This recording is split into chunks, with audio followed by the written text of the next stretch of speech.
The passenger movie summary. Movie start होती है एक स्पेसशिप के साथ में जिसका नाम होता है द स्टारशिप एवलोन। और ये स्पेसशिप एक मिशन पर है जो दूसरे ग्रह पर मानव बस्ती बसाने के लिए जा रहा है। ये स्पेसशिप ऑटो पायलट है, यानी इस स्पेसशिप को कोई इंसान नहीं चला रहा। ये पूरी तरह से कंप्यूटराइज्ड है। इस स्पेसशिप के अंदर 258 क्रू मेंबर्स होते हैं और दूसरी तरफ 5000 पैसेंजर्स जो सभी के सभी सोए हुए हैं। अचानक स्पेसशिप अंतरिक्ष में छोटे उल्का पिंड से टकराता है, लेकिन इससे स्पेसशिप को कोई नुकसान नहीं पहुंचता। सिर्फ कुछ सेकंड के लिए लाइट कट हो जाती है। स्पेसशिप में सभी क्रू मेंबर्स और यात्री अपने अपने स्लीपिंग चैम्बर्स में सोए हुए हैं। यहाँ का सारा काम कंप्यूटर कर रहे होते हैं और उल्का पिंडों के टकराव से जो छोटा मोटा नुकसान होता है उसे भी कंप्यूटर अपने आप ठीक कर देते हैं।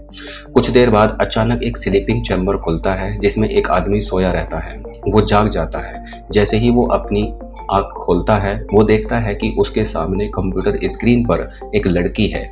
वो लड़की उस आदमी का वेलकम करती है। कंप्यूटर स्क्रीन पर वो लड़की उसका नाम पूछती है। वो लड़का अपना नाम बताता है और कहता है कि मेरा नाम जिम है, और कंप्यूटर की आवाज़ उसे वहाँ से केबिन तक का रास्ता बताती है। इसके बाद वो कंप्यूटर वाली लड़की उसे बताती है कि आप स्टारशिप एवलोन के पैसेंजर हैं और आप पिछले लगभग 120 साल से सोए हुए हैं। अब आप अगले 4 महीनों में नई दुनिया होमस्टेड 2 में पहुंच जाएंगे। अगले 4 महीने आप इस शानदार सफर का लुत्फ उठाएंगे जिसमें आपको अंतरिक्ष की अद्भुत चीजें देखने को मिलेंगी और आप स्पेसशिप में खूब मौज मस्ती करेंगे। स्पेसशिप में आपको शानदार खाना, खेलने के लिए मैदान और भी बहुत कुछ मौज मस्ती करने वाली चीजें मिलेंगी। जिम काफी समय के बाद सोकर उठा होता है और इसलिए वो अपने शरीर में काफी कमजोरी और आलस फील करता है। अब अगले दिन जब जिम रेडी होकर नीचे जाता है तो वो किसी को नहीं देखता, वो सिर्फ अकेला है। जब वो खुद को अकेला पाता है तो वो घबरा जाता है और पूरे शिप में आवाज देकर चिल्लाता है कि कोई है, कोई है। अब वो एक कमरा देखता है जहां उस स्पेसशिप के कैप्टन सोए हुए हैं, पर वहां उसे जाने की परमिशन नहीं है। वो बहुत कोशिश करता है लेकिन वो गेट नहीं खुलता। इसके बाद वो और परेशान हो जाता है और अपने आसपास सभी चीज़ों को देखता रहता है, लेकिन उसे कोई भी वहां जगा हुआ नहीं देखता। उसके बाद वो घूमता घूमता एक रूम में चला जाता है जहां से कुछ आवाज़ आती है। वो आवाज़ बोलती है कि तारामंडल में आपका स्वागत है। वो आवाज़ पूछती है कि आप यहाँ क्या देखना चाहते हैं, लेकिन जिम उस आवाज़ से कहता है कि इस पूरे स्पेसशिप में केवल मैं ही जगा हुआ हूँ। लेकिन वो कंप्यूटर आवाज़ है। जिम को उसकी बात का कोई जवाब नहीं मिलता। फिर जिम उस कंप्यूटर आवाज़ से पूछता है कि अभी हमारा स्पेसशिप कहाँ पर है। वो कंप्यूटर आवाज़ उसे बताती है कि हम अभी सफ़र में हैं और हम आगे आने वाले 90 सालों में अपनी मंजिल तक पहुँच जाएंगे। ये बात सुनकर जिम काफ़ी डर जाता है। फिर जिम पर आवाज़ उस कंप्यूटर आवाज़ से पूछता है कि हम अर्थ से कितने पहले चले थे। कंप्यूटर जिम से कहता है कि हम लगभग 30 साल पहले चले थे।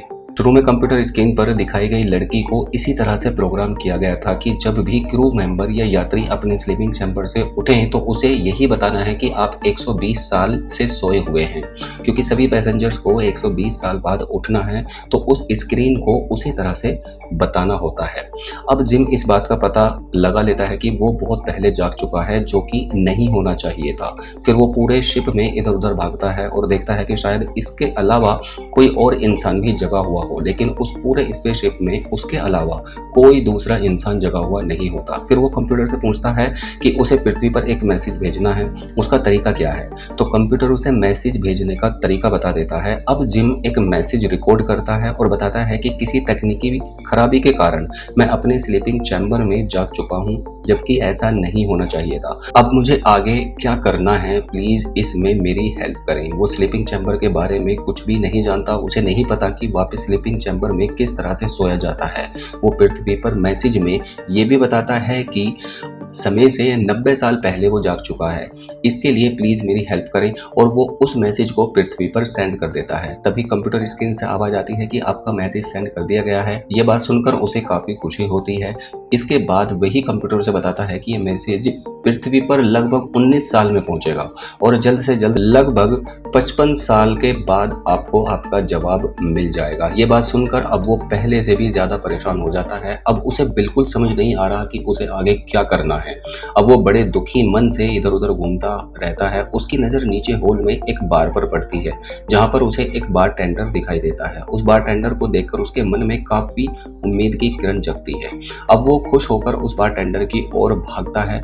पास जाकर उसे पता चलता है कि वो बार टेंडर कोई इंसान नहीं बल्कि एक रोबोट है। बार टेंडर रोबोट होते हुए भी इंसान की शक्ल में होता है और वो बिल्कुल इंसानों की तरह बात करता है। अब वो बार टेंडर, जो कि एक कंप्यूटर है, जिम से बात करना शुरू कर देता है।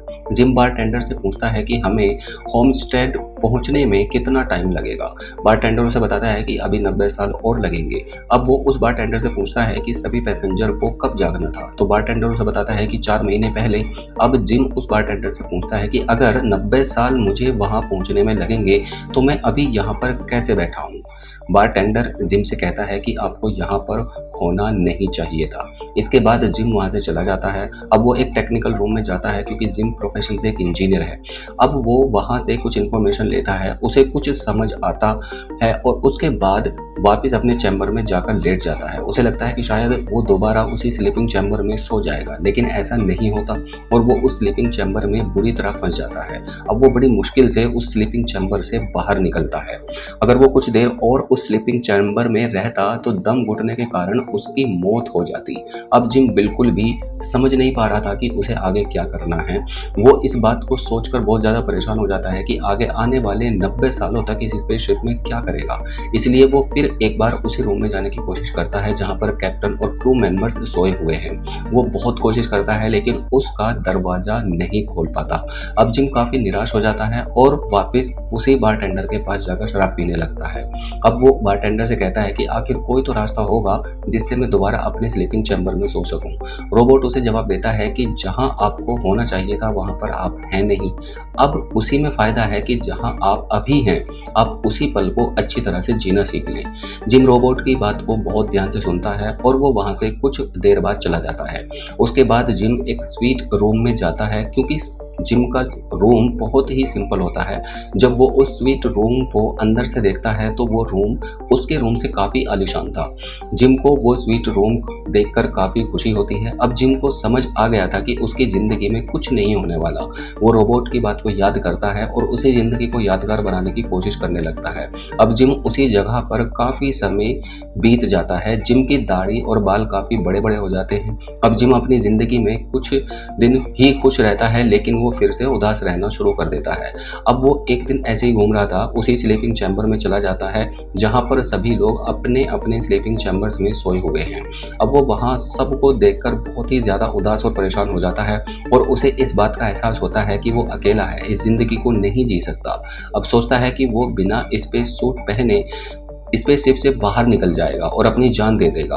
अब वो उस डोर की तरफ जाता है जहाँ पर बाहर निकलने के लिए मेन रास्ता होता है। अब वो बाहर निकलकर आत्महत्या करने का मन बना चुका है लेकिन वो स्विच को ऑन नहीं कर पाता जिससे वो दरवाज़ा नहीं खुलता। वो अपनी हिम्मत को खो चुका होता है और वो वहाँ से बहुत तेज़ी से भागता है और भागता हुआ अंदर की ओर जाता है और उसका पैर शराब की बोतल से टकराता है और वो वहीं पर गिर जाता है। अब वो जैसे ही उठता है वो देखता है कि उसके सामने एक स्लीपिंग चैम्बर में एक खूबसूरत लड़की सोई हुई है।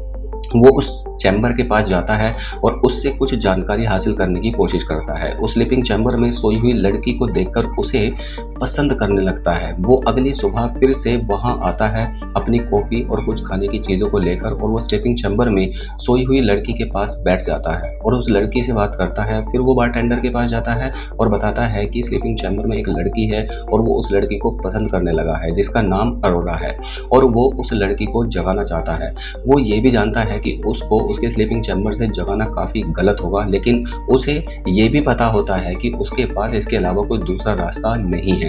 वो किसी भी तरह से अपने अकेलेपन से बचना चाहता है। उसे ये बात सोचते सोचते कि मैं उस लड़की को जगाऊं या ना जगाऊं कई महीने बीत जाते हैं लेकिन जिम फैसला नहीं ले पाता कि उसे क्या करना चाहिए।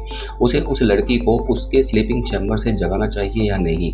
काफ़ी सोचने विचारने के बाद जिम आखिरकार ये फैसला ले ही लेता है कि वो उस लड़की को उसके उसके स्लीपिंग चैम्बर से जगाएगा। अब वो कुछ सामान लेकर स्लीपिंग चैम्बर के पास पहुंचता है।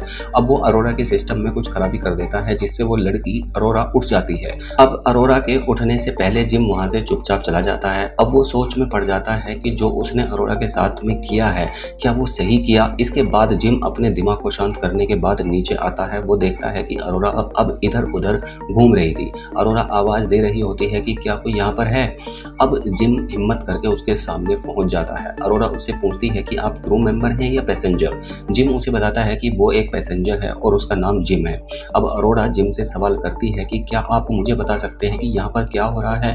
बाकी के सभी मेंबर सोए हुए हैं, मैं और आप सिर्फ जगे हुए हैं। जिम अरोरा को बताता है कि उसके साथ भी वही हुआ है जो आपके साथ हुआ है। मुझे नहीं पता कि किस कारण में ऐसा हो रहा है। फिर वो उसको उस टेक्निकल जगह लेकर जाता है जहां पर इस बात का प्रमाण होता है कि अभी उनको उनकी मंजिल तक पहुंचने में कितना समय लगेगा। वहां जाकर पता चलता है कि अभी उन लोगों को अपनी मंजिल तक पहुंचने में 89 ईयर्स और लगेंगे। अरोरा जिम से पूछती है कि आपको जगे हुए कितना टाइम हो चुका है। वो उसे बताता है कि उसे जगे हुए 1 साल और 3 हफ्ते हो चुके हैं। अरोरा ये बात सुनकर काफ़ी घबरा जाती है। वो अपनी स्लीपिंग चैम्बर की तरफ दौड़ती है और दोबारा सोना चाहती है। जिम उसे बताता है कि मेरी भी यही हालत हुई थी जब मेरी आँख खुली थी, लेकिन ये पॉसिबल नहीं है कि हम दोबारा से उसी स्लीपिंग चैम्बर में जाकर सो जाएं। दोबारा सोने के लिए हमें खास तकनीकी का पता होना चाहिए, लेकिन मुझे या आपको उस तकनीकी का नहीं पता जिससे हम दोबारा सो सके। अब अरोरा अपने केबिन में सोने के लिए चली जाती है क्योंकि जागने के बाद वो काफ़ी थका हुआ महसूस कर रही थी। अगले दिन जब अरोरा उठती है तो वो कंप्यूटर के सामने जाती है और उससे बहस करती है कि आखिर कोई तो रास्ता होगा उठने के बाद दोबारा स्लीपिंग चैम्बर में सोने का। फिर जिम वहाँ पहुँचता है और उसे समझाता है कि कोई फ़ायदा नहीं है। फिर वो दोनों नाश्ता करने चले जाते हैं। अब यहाँ अरोरा जिम से बात करती हुई कहती है कि आखिर कोई तो रास्ता होगा जिससे हम दोबारा स्लीपिंग चैम्बर में सोने के लिए चले जाएं। जिम अरोरा को बताता है कि उसने सब कुछ ट्राई करके पहले ही देख चुका है, इसका कोई रास्ता नहीं है। अरोरा एक राइटर होती है, वो कहती है कि वो इतनी आसानी से हार नहीं मानेगी। आखिर कोई ना कोई तो रास्ता जरूर होगा दोबारा अपने स्लीपिंग चैम्बर में सोने का। अब क्योंकि अरोरा एक राइटर होती है तो वो अपने जागने की सारी बातें एक किताब में लिख देती है। जिम बारटेंडर के पास जाता है और बारटेंडर से बोलता है कि ये बात आप अपने पास तक ही सीमित रखें कि उसने अरोरा को जगाया है। बारटेंडर जिम से बताता है कि वो एक रोबोट जरूर है लेकिन वो एक जेंटलमैन है, ये बात अपने तक ही सीमित रखूंगा। इसके बाद अरोरा और जिम दोनों रोज इसी बारे में चर्चा करते रहते हैं कि वो कैसे दोबारा से अपने स्लीपिंग चैम्बर में सोने के लिए चले जाएं। कुछ दिन ऐसे ही बीत जाते हैं। फिर अरोरा को एहसास होता है कि अब उनको इस जिंदगी को अपना लेनी चाहिए क्योंकि उनके पास इसके अलावा कोई दूसरा रास्ता नहीं है। वो दोनों एक दूसरे के साथ टाइम बिताते हैं, वो खाना खाते हैं, खेलते हैं, डांस करते हैं और ड्रिंक भी पीते हैं। धीरे धीरे जिम उसको प्यार करने लगता है और एक दिन जिम एक ऐसी मशीन बनाता है और उस मशीन के जरिए वो अरोरा को डेट के लिए पूछता है। अरोरा भी खुशी खुशी हाँ कर देती है। जिम रेडी होकर अरोरा के रूम में आता है और वो उसे लेकर बाहर की तरफ चला जाता है।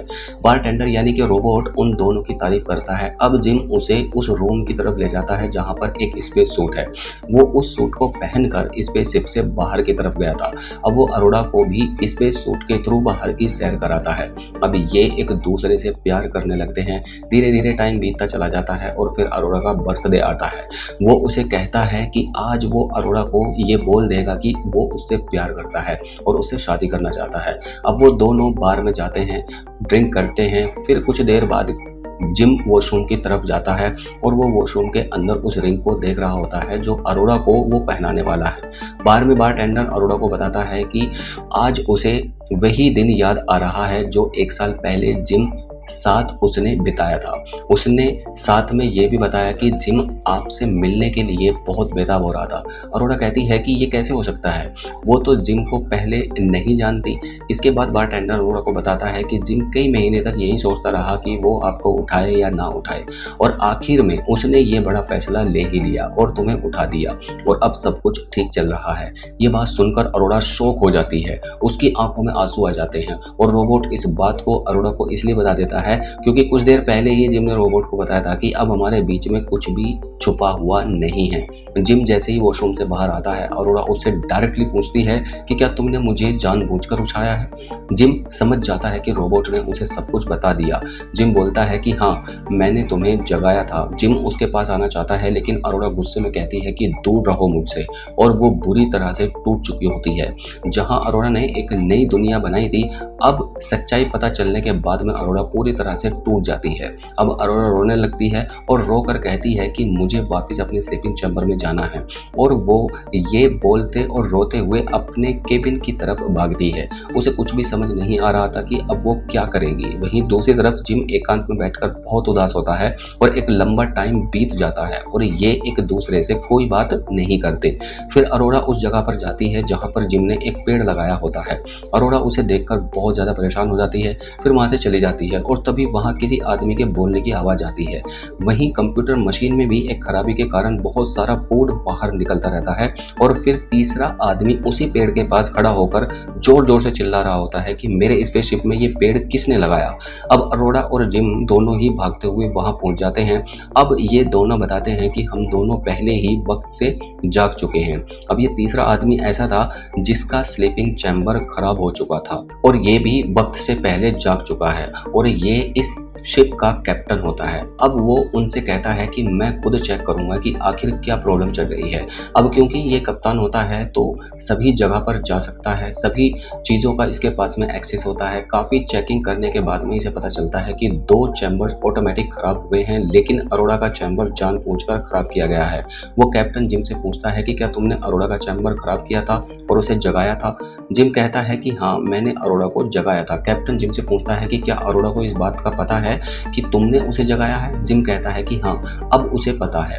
अब कैप्टन भी एक एक करके सारी चीज़ें चेक करता है और उसके बाद में यह पता चलता है कि वो भी इन स्लीपिंग चैम्बर को ठीक नहीं कर सकता। इसके अलावा वो काफ़ी थका हुआ महसूस करता है और वो सोने के लिए चला जाता है।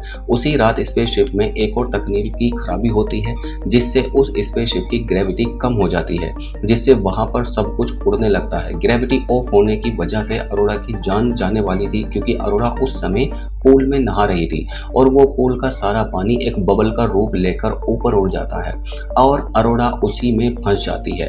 वो बहुत कोशिश करती है लेकिन उस पानी से बाहर नहीं आ पा रही थी। तभी ग्रेविटी ऑन हो जाती है और अरोड़ा की जान बच जाती है। अब वो अगले दिन सभी मिलकर स्लीपिंग चैम्बर को चेक करते हैं और उन्हें पता चलता है कि ये सब चीज़ें जो खराब हुई हैं वो कुछ साल पहले एक बड़ी चीज स्पेसशिप के टकराने के कारण हुई है, जिसकी वजह से जिम जाग गया था और अब खराबी बढ़ती जा रही है और धीरे धीरे ये स्लीपिंग चैम्बर्स में जो लोग और सोए हुए हैं वो भी सब जागने वाले हैं और मंजिल पर पहुंचने से पहले ही सबकी मौत हो जाएगी। तभी कैप्टन बेहोश होकर वहीं गिर जाता है, क्योंकि कैप्टन की तबीयत बहुत ज़्यादा खराब हो रही होती है। अब अरोड़ा और जिम काफ़ी परेशान हो जाते हैं और वो उसे मेडिकल रूम में लेकर चले जाते हैं, जहाँ पर कंप्यूटर उसकी फुल बॉडी का चेकअप करता है। कंप्यूटर चेकअप करने के बाद बताता है कि कैप्टन के पास अब कुछ ही घंटे बचे हैं। अब इस बात को सुनकर जिम और अरोड़ा काफ़ी परेशान हो जाते हैं और मरने से पहले वो कैप्टन उन्हें अपनी आईडी दे देता है और कैप्टन बताता है कि आप इस आईडी से किसी भी रूम में जा सकते हैं और वो कहता है कि अब आप किसी भी तरह से तकनीकी खराबी का पता लगाओ और उसे ठीक करो, नहीं तो सब कुछ खत्म हो जाएगा। और वो कैप्टन ये भी कहता है कि तुम दोनों एक दूसरे का ख्याल रखना, और इसके बाद कैप्टन की वहीं पर मृत्यु हो जाती है। अब जिम और अरोड़ा को काफ़ी सारी चीज़ों का पता चल चुका है कि इस स्पेसशिप में कुछ तो खराबी है। अब जिम और अरोड़ा कुछ तकनीकी खराबी को ढूंढने की कोशिश करते हैं, तभी वो नोट करते हैं कि शिप का टेम्परेचर लगातार बढ़ता ही जा रहा है। और जब वो सारी चीज़ों को अच्छी तरह से एनालिसिस कर रहे थे तो उन्हें पता चलता है कि शिप में एक बड़ा होल हो चुका है। उन्हें पता चलता है कि इस होल को बंद करने के लिए शिप के बाहर जाकर जो मेन डोर है उसे खोलना होगा और अंदर बन चुकी सारी हीट को बाहर निकालना पड़ेगा, और अगर ऐसा नहीं किया गया तो शिप कुछ ही देर में ब्लास्ट कर जाएगा, जिससे शिप के अंदर जो 5000 यात्री और कुछ क्रू मेंबर्स हैं वो सभी के सभी खत्म हो जाएंगे। अब इसके साथ साथ टेम्परेचर बढ़ने के कारण शिप की मशीनें भी खराब होना शुरू कर देती हैं और बारटेंडर जो कि एक रोबोट होता है वो अपने आप को, अपने आसपास की चीज़ों को तोड़ना शुरू कर देता है और वो अपने आप को भी चोट पहुंचाता है। फिर जिम बड़ी मुश्किल से उस रोबोट की बैटरी निकाल देता है। अब जिम फैसला करता है कि वो किसी भी तरह से शिप के बाहर जाएगा और उस मेन डोर को ओपन कर देगा। हालांकि जिम को ये पता होता है कि ये काम काफ़ी रिस्की है, उसमें उसकी जान भी जा सकती है, क्योंकि दरवाज़ा खुलते ही इतनी हीट बाहर जाएगी जिससे लोहा भी पानी की तरह पिघल जाए। अब जिम स्पेस सूट पहनता है और बाहर जाने लगता है। अरोड़ा उसको जाते समय बोलती है कि उससे वो प्यार करने लगी है और उसको उसके लिए वापस आना ही होगा। तुम्हारे बिना मैं इस शिप में अकेली नहीं रह सकती। ये कहते समय अरोड़ा की आंखों में आंसू आ जाते हैं। जिम अरोड़ा की यह बात सुनकर वहाँ से बाहर की तरफ चला जाता है। जैसे ही वो मेन डोर पर पहुँचता है, अरोड़ा मेन स्विच को ऑन कर देती है, जिससे मेन डोर खुल जाता है, जहाँ पर देखा जा सकता है कि आग बहुत तेजी लपटों के साथ में ज्वालामुखी की तरह बाहर आने लगती है। जैसे ही सारी आग बाहर निकल जाती है तो दरवाजा ऑटोमेटिक बंद हो जाता है। अब जिम बहुत तेज प्रेशर के साथ में बाहर की तरफ जाने लगता है। तेज प्रेशर की वजह से जिम की सुरक्षा बेल्ट टूट जाती है और वो स्पेस में आगे बढ़ता चला जाता है। उसके स्पेस सूट में एक छेद भी हो जाता है, जिससे उसको सांस लेने में भी प्रॉब्लम होने लगती है और वो बेहोश हो चुका होता है। अब जिम धीरे धीरे बाहर की तरफ स्पेस में उड़ता जा रहा था। जिम अरोड़ा को बताता है कि वो किसी भी हालत में अंदर नहीं आ सकता, उसकी सुरक्षा बेल्ट टूट चुकी है। तुरंत अरोड़ा स्पेस सूट पहनती है और उसे वापस लाने के लिए बाहर निकल जाती है। जैसे ही अरोड़ा वहां पहुंचती है तो अरोड़ा की सुरक्षा बेल्ट कम पड़ जाती है और उसकी सुरक्षा बेल्ट अरोड़ा को वापस स्पेसशिप की तरफ खींच लेती है। अब जिम धीरे धीरे अरोड़ा से काफी दूर चला जाता है। तभी अचानक जिम की बेल्ट अरोड़ा को दिख जाती है जो टूट चुकी है। वो उस बेल्ट को मजबूती से पकड़ लेती है और वो उस बेल्ट की सहायता से जिम को स्पेसशिप के अंदर खींच लेती है। जब वो उसका हेलमेट उतारती है तो वो देखती है कि जिम की हालत बहुत ज्यादा खराब है और ऐसा महसूस होता है कि अब जिम शायद सांस भी नहीं ले रहा होता। अब वो जैसे तैसे जिम को बड़ी मुश्किल से डिस्पेंसरी के अंदर ले जाती है। वहां पर मशीन उसका फुल बॉडी चेकअप करती है तो मशीन वहां पर बताती है कि पूरा चेकअप करने के बाद अब जिम नहीं रहा, वो मर चुका है। ये बात सुनकर औरा बहुत ज़्यादा परेशान हो जाती है। वो मशीन को ऑर्डर देती है कि उसका सारा ट्रीटमेंट फुल बॉडी का एक साथ शुरू किया जाए, लेकिन कंप्यूटर इस बात से मना कर देता है कि ऐसा पॉसिबल नहीं है। अब वो कैप्टन की आईडी कंप्यूटर में डालती है और फिर से कंप्यूटर को ऑर्डर देती है कि उसका फुल बॉडी चेकअप किया जाए। तभी कंप्यूटर सारे ट्रीटमेंट एक साथ शुरू कर देता है और जिम की सांस वापस आने लगती है। ये देखकर अरोड़ा काफी खुश हो जाती है और खुशी के मारे चिल्ला उठती है और जिम को किस करने लगती है। और उसे इस बात का भी एहसास होता है कि जब जिम अकेला था और वो सोई हुई थी तब जिम को कैसा फील हो रहा होगा। इसके बाद अरोड़ा जिम से अपने सारे झगड़े खत्म कर देती है और जिम धीरे धीरे जल्दी ही ठीक हो जाता है। फिर जिम अरोड़ा को कुछ दिन बाद एक जगह पर लेकर जाता है जहाँ पर एक मशीन बना रहा था। क्योंकि वो एक इंजीनियर होता है तो वो एक ऐसा तरीका ढूंढ लेता है जिससे कोई भी इंसान दोबारा अपनी स्लीपिंग चैम्बर में सोने जा सके। वो अरोड़ा से कहता है कि अब अगर तुम चाहो तो तुम अपनी स्लीपिंग चैम्बर में दोबारा सोने के लिए जा सकती हो। ये मशीन अब बिल्कुल तैयार है, लेकिन अरोड़ा उसमें जाने से मना कर देती है क्योंकि वो भी जिम से प्यार करने लगी थी और जिम को अकेला छोड़कर नहीं जा सकती। और वो उससे कहती है कि अब उसे स्लीपिंग चैम्बर में जाने की कोई ज़रूरत नहीं है। अब वो दोनों वहीं स्पेसशिप में अपनी ज़िंदगी को खुशी खुशी जीने लगते हैं। और उसी शाम को जिम अरोड़ा को वो रिंग दे देता है जिसे वो पहले उसके बर्थडे के मौके पर देना चाह रहा था। अब अरोड़ा भी खुशी खुशी उस रिंग को पहन लेती है और अब वो दोनों इस स्पेसशिप में एक नई जिंदगी की शुरुआत करते हैं। अरोड़ा अपनी सारी दास्तान अपनी बुक में लिख रही होती है जिसमें वो इस सफ़र के दौरान जो जो घट रहा था उसे स्टेप बाय स्टेप सब कुछ लिख रही थी। और धीरे धीरे 88 साल बीत जाते हैं। अब सिर्फ कुछ ही महीनों बाद शिप अपनी मंजिल तक पहुंचने वाली होती है। जब शिप अपनी मंजिल पर पहुंच जाता है तो क्रू मेंबर और यात्री बाहर का नज़ारा देखते हैं। वहां पर काफ़ी सारे पेड़ होते हैं, मानो जैसे पृथ्वी का ही कोई जंगल हो। और वहां के लोग अरोड़ा द्वारा लिखी गई उस किताब को भी पढ़ते हैं। वो सब उस किताब को पढ़ते हैं। उसमें अरोड़ा ने बताया होता है कि जब आप सब सोए हुए थे तो यहाँ पर बहुत कुछ चीज़ें घटित हुई थी, लेकिन हमने दोबारा सोने का इरादा बदल दिया था और हमने अपनी पूरी ज़िंदगी बहुत ही खुशी के साथ में जी है। और इसी के साथ द पैसेंजर मूवी खत्म।